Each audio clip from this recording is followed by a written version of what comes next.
নতুন রাজনৈতিক দল গঠনের লক্ষ্যে জনমত জরিপের জন্য তরুণ সম্প্রদায় একটা 7 দিনের জরিপের মঞ্চ এখানে খুলে বসে আছে। তো এখানে যাতে জনগণেরা তাদের মতামত প্রকাশ করতে পারে সেই ব্যবস্থা করা হয়েছে। তো আমার মনে হলো যে আমার মতামতটুকু আমি এখানে অবশ্যই দিব, এই জন্য আমার এখানে আসা।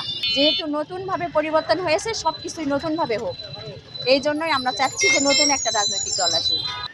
যে মতামত নেওয়ার যে আয়োজনটা, এটা খুবই ভালো লাগলো। তো এখানে অংশগ্রহণ করলাম, আমার নিজস্ব যে মতামত সেটা জানাতে পারলাম, যেটা বিগত কয়েক বছরে বলতে আমি আমার লাইফে জানাতে পারিনি কোনো দলকে।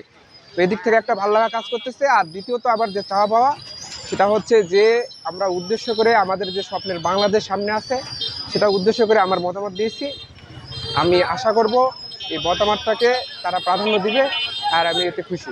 ব্যক্তিগতভাবে আমি খুব একটা পজিটিভ দিক দেখতেছি যে গত 5 আগস্টে ছাত্র জনতার অভ্যুত্থানে নতুন বাংলাদেশকে নতুন রাজনৈতিকভাবে নতুন দলের মাধ্যমে আমি নতুনভাবে দেখতে যাচ্ছি। নতুন দলের কাছে আমাদের একটা প্রত্যাশা যে বিগত সমস্ত রাজনৈতিক দলের কাছ থেকে শিক্ষা নিয়ে যে ভুল ত্রুটিগুলো আছে সেখান থেকে সংশোধনের মাধ্যমে তারা নতুনভাবে বাংলাদেশটাকে সামনে এগিয়ে নিয়ে যাবে। আগে যে দেশ চলাছে যে সরকার, তার চেয়ে ভালো দেখতেছে। আপনার চোখে নতুন বাংলাদেশ শীর্ষক জনমত জরিপের আজকে জয়পুরহাট জেলায় আনুষ্ঠানিকভাবে যে ক্যাম্পেইন শুরু হয়েছে, একটি রাজনৈতিক দল গঠনের জন্য ছাত্র তরুণের নেতৃত্বে যে আগামীর একটি রাজনৈতিক দল গঠন হবে, সেই জায়গা থেকে আমরা সকল শ্রেণী পেশার মানুষের মতামতের জন্য আজকে জয়পুরহাট শহরে আনুষ্ঠানিকভাবে আমরা বুথ তৈরি করেছি, যাতে করে শ্রমিক, দিনমজুর, ঠেলাওয়ালা, রিক্সাওয়ালা সকল শ্রেণী পেশার মানুষ যেন মতামত দিতে পারে। সেই মতামতের ভিত্তিতেই একটা রাজনৈতিক দল গঠন হবে, জনগণের আকাঙ্ক্ষা যাতে পূরণ হয় সেজন্যই আমরা চেষ্টা করছি। আপনারা দেখছেন যে আমরা যে মতামত নিচ্ছি সেখানে প্রায় 11টা টপিকে এখানে মতামত নেওয়া হচ্ছে। সবচেয়ে মজার বিষয় হলো যে দেশ বদলে যাওয়ার মতো 3টি পরামর্শ জনগণের কাছ থেকে নেওয়া হচ্ছে।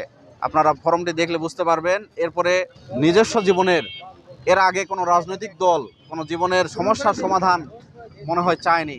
নতুন করে ছাত্র এবং তরুণরা যেই রাজনৈতিক দল গঠন করতে চাচ্ছে, সেখানে এই সমস্যার সমাধান সম্পর্কে জানতে চেয়েছে।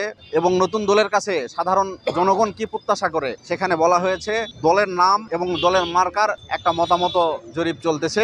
তার আলোকেই আগামী সপ্তাহে বা এই মাসের শেষের দিকে একটি রাজনৈতিক দল আসতে পারে বলে আমরা মনে করছি। সকল সেক্টরের লোকজনের মতামত নেওয়া হচ্ছে যে একটা রাজনৈতিক দল গঠন হলে তার কাছে মানুষের চাওয়া কি, পাওয়া কি, বা তার কি কাজ করলে সেই রাজনৈতিক দলটা সফল হবে, বা কি কাজ করলে বাংলাদেশের ভালো হবে, তার মার্কা কি হইতে পারে, প্রতীক কি হইতে পারে, এরপরে দলের নাম কি হইতে পারে, এটা সাধারণ জনগণের কাছ থেকে আমরা চাচ্ছি, তাদের কাছ থেকে আশা করতেছি তাদের মাধ্যমে উঠে আসুক। যেহেতু জনগণের দল হবে, জনগণের মতামতকে আমরা প্রাধান্য দিচ্ছি।